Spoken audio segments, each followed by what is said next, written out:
I'm Jim Carroll. I'm a futurist. I've been at this for 30 years. I advise global organizations like Pfizer and Disney, the World Bank, the Swiss Innovation Forum on the trends that are going to define our future and what we need to do to align to that reality. Look, NASA's had me in twice for a talk about the future of space. So it's kind of a unique career in a world which is moving incredibly fast.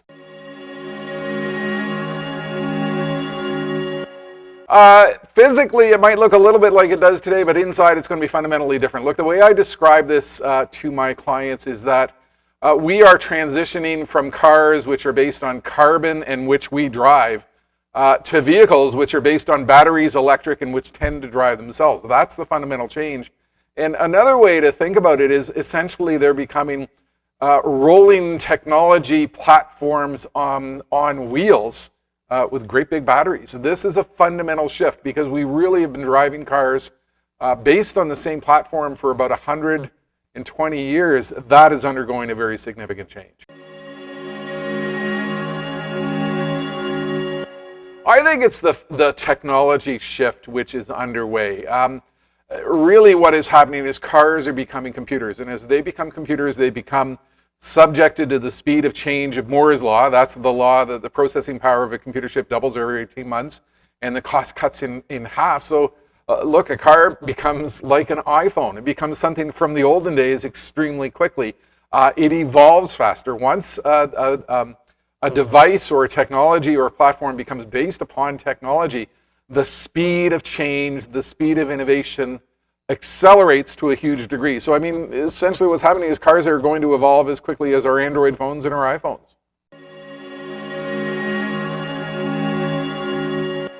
The really interesting thing with mobility is once you get rid of the internal combustion engine, the engine that burns diesel or gasoline, the economics changes. Once you put a battery in there, you can do a lot with the form factor of a car. So actually over in Asia, in India, we're seeing a lot of very innovative two-wheel, three-wheel mobility platforms that have a battery, they have a little bit of technology, and their price point actually is a lot lower than a traditional vehicle. So what we're seeing is a lot of innovation in the very concept of what is a vehicle. And that's why, for Europe, one of the most exciting opportunities has to do with bicycle technology. We've got the urban centers which are already bicycle friendly. There's a lot of innovative things we can do with small mobility platforms based on batteries. So actually what happens, well, we get a lot of high-end products like Tesla vehicles and the Mercedes-Benz EQ. We get a lot of really low-price stuff emerging as well. And I think it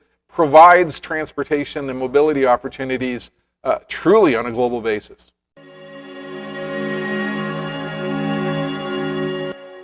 Digitalization, what happens with that is when your car becomes an iPhone, then the design concepts and the software platform starts to drive the design. I mean, if you jump into Tesla, it's not a car. It's like an iPad on wheels. It's all about the interaction and the innovation with the software and the way you interact with that device. It's all based on the touch screen. And that means that the traditional car by a traditional car manufacturer, I mean, it looks like something from the olden days. Who wants to buy a car from 2016 when the dashboard is out of date? It can't be upgraded. It's something that is old and irrelevant. Look, we're replacing our cell phones every 18 months. We're going to want to replace our cars every 18 months. From a sustainability perspective, the electric vehicle battery transition is just so darned exciting. I've got solar on my roof in my home here outside Toronto, Canada. I've got a Tesla in the garage. Theoretically, I'm a net zero driver because I'm not really burning any resources. It can go right from my roof straight into the car. The car can actually become a part of the electrical grid because it's a big battery on wheels that can store energy to feed it back into the grid. And I mean, this fundamentally changes everything in terms of what we think sustainability is.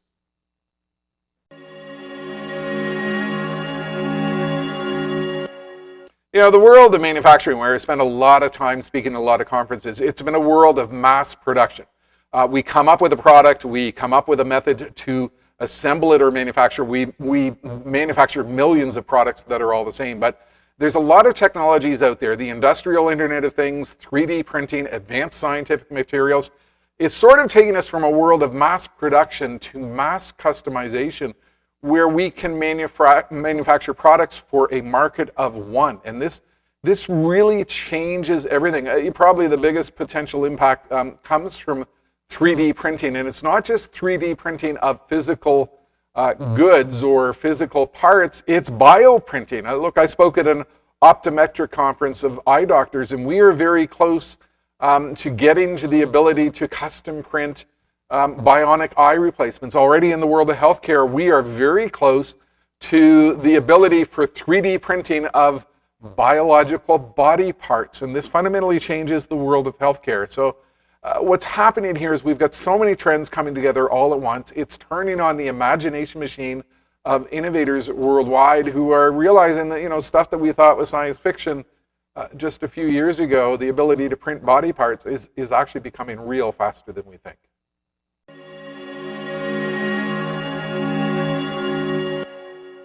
I think what we are realizing is that there's a lot of opportunity in terms of how we design and get products to market. It really opens up tremendous opportunities for creativity based on direct customer interaction. The old model was that, I would design a product, I would manufacture millions of them, send them out to customers. But now with 3D printing and rapid prototyping and crowdfunding networks as a good example, we can design a product, we can put it out to a few customers, get their instant feedback, go back and redesign our product and come out with a new version just like that. We get this iterative manufacturing process which begins to evolve, and that can fundamentally change what it is we bring to market. Look, I golf with a guy, he's an older retired engineer, and he actually 3D prints custom golf clubs. He'll show up at the course with a custom printed wedge, he'll try it out, doesn't work, and the next week he comes back with a different one. And I mean, I look at that and just kind of go, wow, this is a really fascinating and wonderful world we live in, where a guy you golf with can custom print, using 3D printing technology, golf wedges and keep coming up with unique individual designs.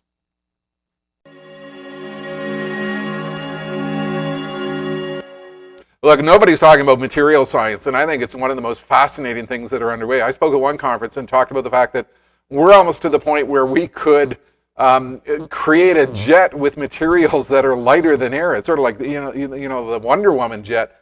Here's an interesting statistic I would often throw out on stage about chemical science. Right now, there's about 19 million known chemical substances, but we have this big global scientific discovery machine which drives our world today. So that number is doubling now every 10 years. That means by the year 2025, we will have 80 million known chemical substances, up from 19 million. But what it means is by the year 2100, there's going to be 5 billion. So we're going from 19 million known chemical substances to 5 billion. Well, what does that mean? It means opportunities for innovation. It was the discovery years ago of one single new chemical substance that permitted Apple to miniaturize the hard drive for the first edition of the iPod. I mean, one single new chemical substance led to the birth of a multi-billion-dollar industry. And that's one substance out of 5 billion. There is so much opportunity from new material science. And look, we're seeing with that with battery technology, the rapid evolution of science. Look, batteries have collapsed 97% in cost over the last several decades. That's why the electric vehicle opportunity is so real, because accelerating science means accelerating production, means decelerating cost. There's this material science. When I get on stage, this is something I tend to get really, really excited about.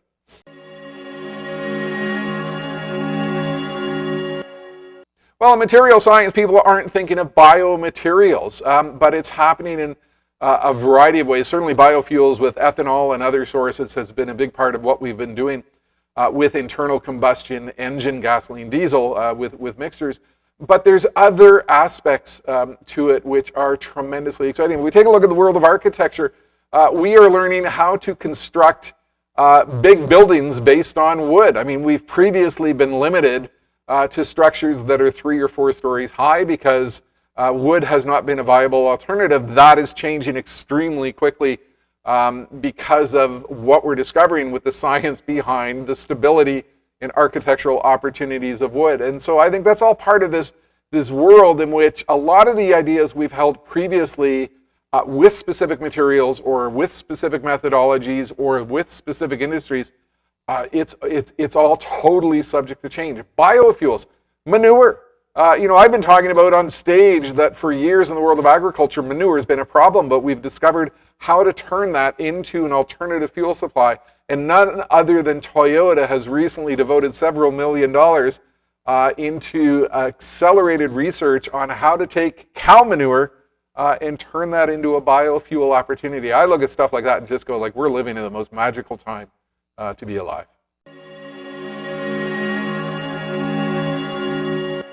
It opens up the door to third world countries, to other countries.